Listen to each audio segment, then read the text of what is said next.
जय देखो आज आम कौन देखा जे ना भारतीय संविधान आम शेड्यूल बा अनुसूची कहले कौन हो देखो अनुसूची मैंने कौन जे आम भारतीय संविधान आम कौन जे ना अध्याय आम कौन 22टा भाग को नहीं सृष्टि एवं से 22टा भाग में आम 395 कौन अच्छी धारा अच्छे जहाँ आम अनुच्छेद बोली कहते से अनुच्छेद गुड़िक आम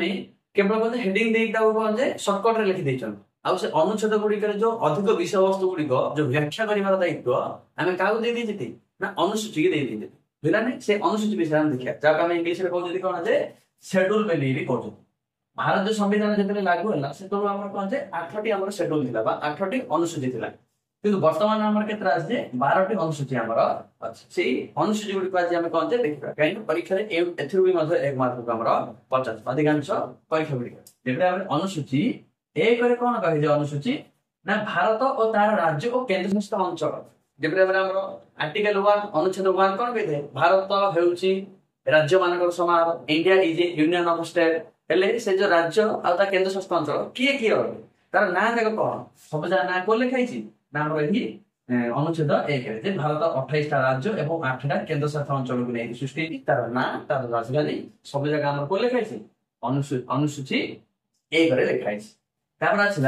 अनुसूची 2 अनुसूची 2 कौन लिखाई ना आमर जो बड़ बड़ पदवी गुड़िक जो अच्छे राष्ट्रपति हेले उपराष्ट्रपति हेले राज्यपाल हेले लोकसभा राज्यसभा सदस्य एमएलए एमएलसी हेले प्रधानमंत्री को दरमा केते रहइबो को मंत्री रो केते दरमा रहइबो ए सब जगह दरमा क्या केते टंका मिलिबो ए सब जगह हमर को लिखाई ना हमर अनुसूची 2 रे हमर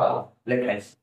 तापर आसी हमर कोन जे जो ए जो मुख्य मुख्य जो हमर जो पदवी गुड़िक नहीं कि जहाँ संविधान द्वारा प्रदत्त अटे यही पदवी गुड़िक किए क्या कौन कर ना शपथ पाठ ओ संविधान सौगंध खाए ये सब जगह हमको लिखाई ना हमारा अनुच्छेद अनुसूची 3 लिखे जब राष्ट्रपति को शपथ पाठ कराइबे किए ना भारतीय सुप्रीम कोर्ट रो कौन जे ना मुख्य न्यायाधीश शपथ पाठ कराइबे प्रधानमंत्री को शपथ पाठ कराइबे किए राष्ट्रपति प्रधानमंत्री को शपथ पाठ कराइबे ये सब जगह विषय हमको लिखाई किए क्या शपथ पाठ कराइबे अनुसूची 3 लिखाई अनुसूची 4 अनुसूची 4 रे कौन कही जो आम जो राज्य गुड़िक अच्छी आम जो किसी केंद्र शासित अंचल अच्छी जार की विधानसभा अच्छी से राज्य और केंद्र शासित अंचल केते जन लेखे राज्यसभा को कौन निर्वाचित हेबे माने को राज्य को केंद्र शासित अंचल केते जन सदस्य आमर राज्यसभा कौन सदस्यता लाभ करें माने सीट गुड़िक निर्धारण कोड़ी कराई राज्यसभा सीट गुड़िक निर्धारण आम कौन जे अनुसूची 4 रे आमर कराई अनुसूची 5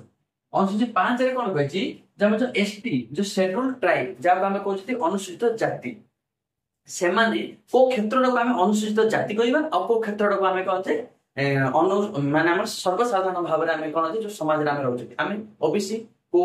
क्षेत्र आम एसटी को क्षेत्र आम एससी माने एसटी क्षेत्र को निर्धारण करने कौन आम कौन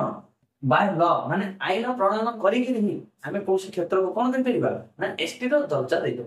एसटी दर्जा मिलला मिले संविधान बहुत प्रकार कौन करे ना संरक्षणता देखा मिलता है तेणुक शेड्यूल ट्राइब माने अनुसूचित जाति जो बण जंगल आदिवासी एरिया कोड़ा आदिवासी एरिया आम आईन द्वारा कौन कर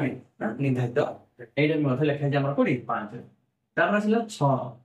6 रे आमर किसी राज्य अच्छा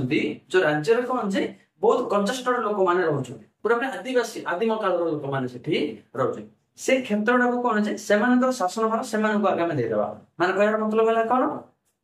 ना से आम कौन करदेबा ना स्वयं शासित अंचल मान्यता देदेबा जेपरि आम आसाम किसी क्षेत्र अच्छी मेघालय किसी क्षेत्र अच्छी त्रिपुरा किसी क्षेत्र अच्छी और मिजोराम किसी क्षेत्र अच्छी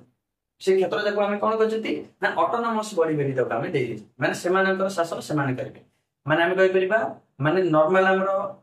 से राज्य सरकार माने डायरेक्ट से इंटरफेयर करि परिबे नाही सेटाकर सरकार को स्थानीय जहाँ भी मत सरकार गठन करते पचारि कौन करें एंट्री करेंगे जहाँ आम कहते इनर लाइन परमिट आपण मैंने भी कहते मन इच्छा शिल्प बुला जापरे आपको परमिट नहीं जाओ पड़े बुझा नहीं से एटीएमएम आसाम मेघालय त्रिपुरा और मिजोराम आमर 7 कौन ना आम कार्य गुड़िक जब मुझे भारत हूँ राज्य मान समारोह बुझा नहीं माने भारत सरकार माने भारत में 2 प्रकार सरकार देखा गला 3 प्रकार केंद्र सरकार राज्य सरकार और स्थानीय सरकार किंतु मुख्य भूमिका देवा केंद्र सरकार माने केंद्र सरकार को विषय गुड़ी आईन प्रणयन करेंगे राज्य सरकार को विषय गुड़ी आईन प्रणयन करेंगे आमर दिन जाक को विषय आईन प्रणयन करेंगे माने केंद्रीय सूची राज्य सूची और कौन जुग्म सूची किए को विषय आईन प्रणयन कर संविधान क्षेत्र विभाजन कर अनुसूची 7 रे लिखा है किए कि भाव कौन कर आईन प्रणयन कर किए को विषय आईन प्रणयन कर तो माटोल हो पिटापिटी बुझा नहीं तेणुक जहाँ तार कौन से काम अलग कराई से भाव में आम अनुसूची 8 रे कौन लिखी ना सरकारी भाषा कौन अच्छी ना 22 सरकारी भाषा भी कौन ये लिखाई के सरकारी भाषा अच्छी भारत 28 ऑफिशियल लैंग्वेज अच्छी बुझला नहीं से सरकारी भाषा विषय में कौन लिखाई 8 तापर आसला 9 रे आम कौन कले देखो एति तो थिला हमर मूल संविधान 1 2 3 4 5 6 मूल संविधान था किंतु 9 नंबर आम कौन कले ना 1952 मसीह आम कौन कले प्रथम भारतीय संविधान संशोधन है कहते जमी संबंधी विषय गुड़िक से जोग करा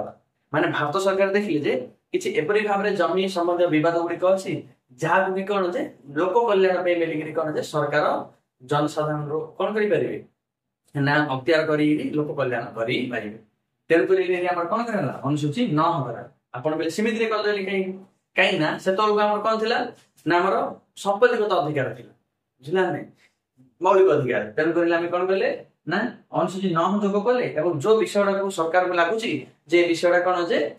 सरकार कौन जे एठाकार संपत्ति को अख्तियार कर जन कल्याण कार्य करने मिली से कौन कर से विषय को जन कल्याण कार्य करने अख्तियार करदे अनुसूची 9 रे मार 9 रे मारदे कौन हम ना से सुप्रीम कोर्ट रिव्यू कर माने सुप्रीम कोर्ट ताको कौन जे पर्यालोचना करि परिबनि कि से आईन को रद्द करि परिबो नाही एटा हमर कौन ना 9 रे जमी संबंधी विवाद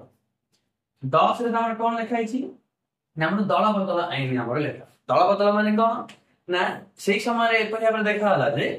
अधिकांश कौन जे जो हम राजनेता माने जो एमएलए एमपी माने जितु जदी गोटे पार्टी किंतु जिति साला आ गोटे पार्टी पड़ो